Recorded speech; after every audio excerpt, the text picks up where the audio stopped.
Hi everyone, अगर मैं आपसे कहूं आपको एक बच्चे का फ्यूचर प्रेडिक्ट करना है जिसकी प्रेजेंट सिचुएशन कुछ इस प्रकार से है। पैसे की कमी के कारण इस बच्चे की मां अपना मील नहीं लेती ताकि उसके 3 बच्चों और उसके पति जो कि एक स्टॉक ब्रोकर हैं और एक लोकल पॉलिटिशियन है उनका पेट भर सके। ये बच्चा 8th क्लास से ही newspaper, chewing gum, Coca Cola, magazines इस तरह के स्टफ सेल करना स्टार्ट कर देता है ताकि जो इसकी नीड्स है उन्हें पूरा कर सके। जब ये पर्सन ग्रेजुएशन कंप्लीट कर लेता है और उसके बाद पोस्ट ग्रेजुएशन के लिए हार्वर्ड यूनिवर्सिटी में अप्लाई करता है तो 10 मिनट का इंटरव्यू लेने के बाद इसे प्रोफेसर्स एडमिशन देने से इनकार कर देते हैं। इसके अलावा बचपन से ही इसकी फैमिली को खाने के लिए गवर्नमेंट असिस्टेंट पर डिपेंड रहना पड़ता था। इस प्रकार की सिचुएशन में कोई व्यक्ति अगर बड़ा होता है तो उसका फ्यूचर किस प्रकार का होगा? ज्यादातर लोग कहेंगे कि ये व्यक्ति या तो गरीब ही रहेगा या फिर मिडिल क्लास तक की जर्नी को पूरा कर सकता है। लेकिन मैं यहाँ पर जिस पर्सन की बात कर रहा हूँ उनका नाम है वॉरेन बफेट और ये न केवल गरीबी से बाहर निकले बल्कि दुनिया के रिचेस्ट पर्सन भी बने। फोर्ब्स के अकॉर्डिंग 13 साल तक लगातार वॉरेन बफेट दुनिया के रिचेस्ट पर्सन रहे हैं। इसके अलावा प्रेजेंट टाइम में ये दुनिया के नंबर 1 इन्वेस्टर हैं और कुछ सालों पहले जब इस बात की बोली लगाई गई कि वॉरेन बफेट के साथ किसी एक व्यक्ति को 1 घंटा टाइम बिताने का मौका मिलेगा, उस ऑक्शन में जो मैक्सिमम बोली लगी थी वो थी 35 करोड़ और ये 35 करोड़ वॉरेन बफेट ने खुद के पास रखने की जगह डोनेट कर दिए। आज की इस वीडियो में हम जानेंगे इन्हीं की लाइफ जर्नी के बारे में, किस तरीके से गरीबी से इन्होंने दुनिया के रिचेस्ट पर्सन बनने तक का सफर तय किया, क्या थी इनकी लाइफ जर्नी। जैसा कि मैंने पहले भी बताया, इनका बचपन काफी गरीबी में बीता, इसीलिए बचपन में ही इन्होंने एक कमिटमेंट किया था या तो ये 35 की एज में एक मिलियनियर बन जाएंगे। मिलियनियर से मेरा मतलब है इंडियन करेंसी में 8 करोड़ रुपीस, या फिर ये किसी हाई बिल्डिंग की छत पर जाकर जंप कर देंगे। लेकिन इन्हें जंप करने की जरूरत नहीं पड़ी, ये 32 की ही एज में एक मिलियनियर बन चुके थे। इन्होंने अपनी शुरुआत की $0 से और 32 की एज में इन्होंने $1 मिलियन कमाया और प्रेजेंट टाइम में अगर हम बात करें तो इनकी जो नेटवर्थ है वो 11,000 करोड़ US$ है। इसे INR में आप कैलकुलेट करके कमेंट बॉक्स में लिख सकते हो। इनका जन्म 30 अगस्त 1930 को ओमाहा सिटी जो कि अमेरिका में है वहाँ हुआ। इनके पिताजी एक स्टॉक ब्रोकर और लोकल पॉलिटिशियन थे जिनका नाम था होवर्ड बफेट। इनकी मदर एक हाउसवाइफ थी। 1930 में अमेरिकन क्राइसिस में काफी सारे बैंक बंद हुए थे और उन्हीं में से एक बैंक में इनकी फैमिली की सेविंग भी थी। इनकी फैमिली ने जितनी भी सेविंग की थी वो पूरी तरीके से खत्म हो गई, जिसके चलते ये काफी गरीब हो गए। इसके बाद इन्हें अपने खाने के लिए भी गवर्नमेंट असिस्टेंट पर डिपेंड रहना होता था। वॉरेन बफेट बचपन से ही मैथमेटिक्स और नंबर्स में काफी अच्छे थे। बचपन में जब ये एक दुकान के बाहर गए तो उन्होंने देखा कोल्ड ड्रिंक्स में सबसे ज्यादा ढक्कन कोका कोला ब्रांड के पड़े हुए हैं, तो इन्हें कोका कोला में काफी पोटेंशियल दिखा और इन्होंने कोका कोला सेल करना स्टार्ट किया। ये 25 सेंट में एक बोतल बाय करते थे और उसे 30 सेंट में बेचते थे। इसके बाद इन्होंने च्युइंगम, मैगजीन्स, न्यूज़पेपर ये सारी चीजें भी सेल करना स्टार्ट की। यहीं से इन्हें बिजनेस में इंटरेस्ट आना स्टार्ट हुआ, किस तरीके से चीजों को कम प्राइस पर बाय किया जाता है और उन्हें महंगे प्राइस पर सेल किया जा सकता है। बचपन से ही इन्होंने एक कॉन्सेप्ट सीखा पैसा बनाने का और किस तरीके से कंपाउंडिंग के जरिए उस पैसे को मल्टीप्लाई किया जा सकता है, ये इन्होंने एक स्टोरी के जरिए सीखा। इस स्टोरी को वॉरेन बफेट ने भी काफी सारे इंटरव्यूज में भी शेयर किया है, जो कि कुछ इस प्रकार से है। एक राजा एक पुजारी को ऑफर देता है कि वो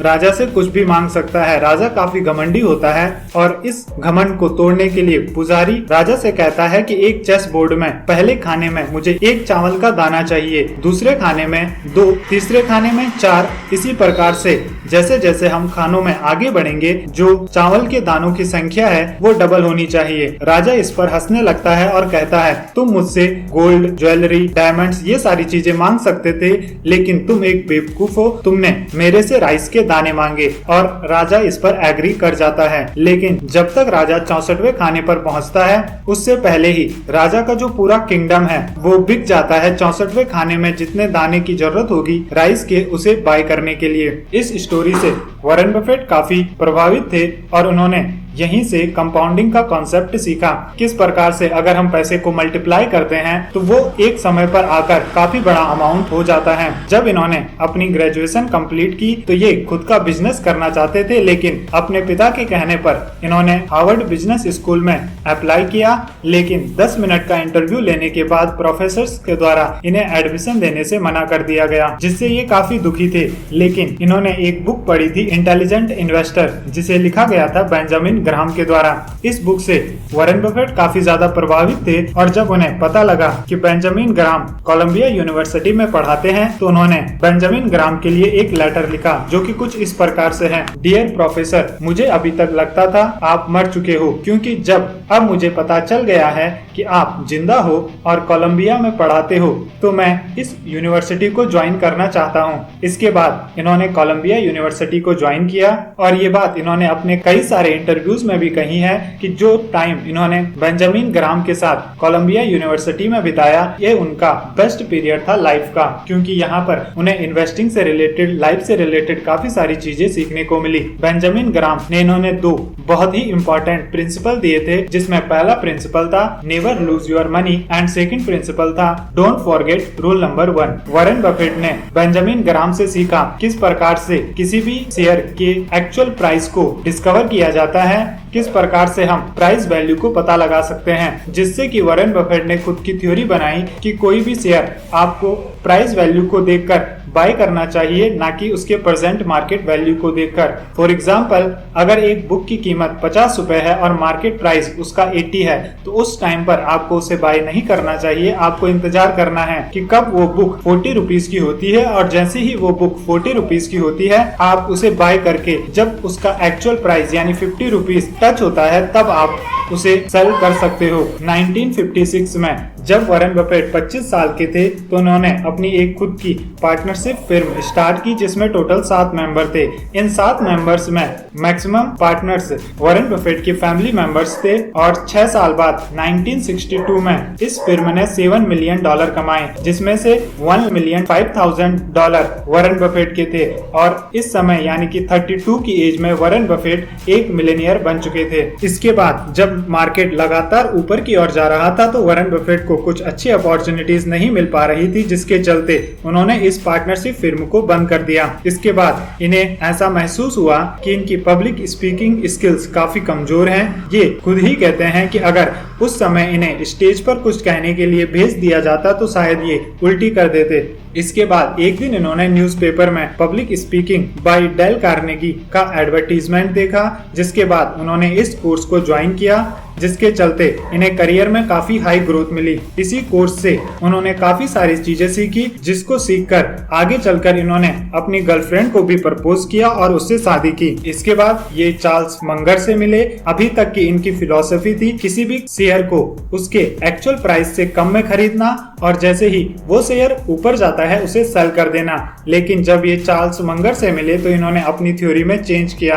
अब इनका कहना है कि अगर आपको हाई क्वालिटी शेयर मिलते हैं कम प्राइस पर तो आप उन्हें बाय करो, लेकिन कभी भी सेल मत करो, क्योंकि वे अगर सच में हाई क्वालिटी शेयर्स हैं और जिस कंपनी के शेयर आप बाय कर रहे हो वो कंपनी का बिजनेस एक्चुअल में काफी ज्यादा अच्छा है तो आगे चलकर वो आपको बहुत सारा बेनिफिट दे सकते हैं। इसके बाद इन्होंने Coca Cola, American express, Gillette जैसी कंपनीज के शेयर बाय करना स्टार्ट किया और एक्चुअल कंपाउंडिंग का फायदा उठाया।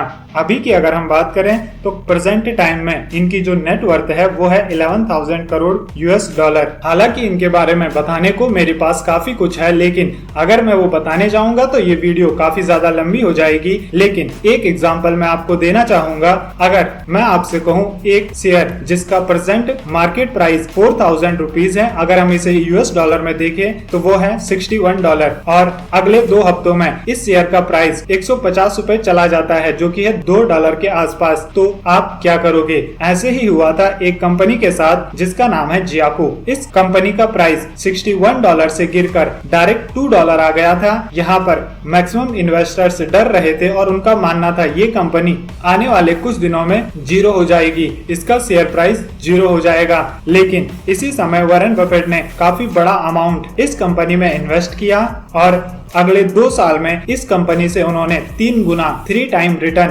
कमाया। अब आपके मन में ये सवाल उठ सकता है कि उन्हें कैसे पता लगा कि ये कंपनी बेनिफिशियल है और किस तरीके से वे इस चीज का पता लगाते हैं कि किस कंपनी में इन्वेस्ट करना चाहिए, किस में इन्वेस्ट नहीं करना चाहिए। तो इस पर हम पहले ही एक वीडियो बना चुके हैं। अगर आप उन प्रिंसिपल्स को जानना चाहते हो जो वॉरेन बफेट अपनी लाइफ में और इन्वेस्टिंग में यूज करते हैं तो आप इस वीडियो को देख सकते हो। मैं मिलूंगा आपको दूसरी वीडियो में, तब तक के लिए goodbye. Keep learning, keep growing.